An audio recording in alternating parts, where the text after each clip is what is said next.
Tagumpay ang airdrop mission ng Armed Forces of the Philippines sa BRP Teresa Magbanwa na nasa Escoda o Sabina Shoal.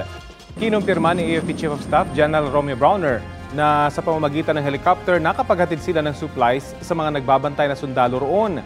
Ito raw kasi nakikita nilang alternatibong paraan para makaiwas sa ilang beses na pangaharang ng mga barko ng China sa resupply mission ng BRP Cabra at BRP Cape Engaño.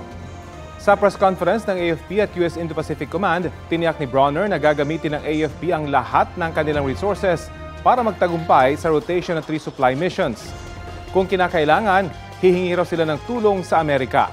Handa naman daw nila itong ibigay ayon kay US Indo-Pacific Command Admiral Samuel Paparo Jr.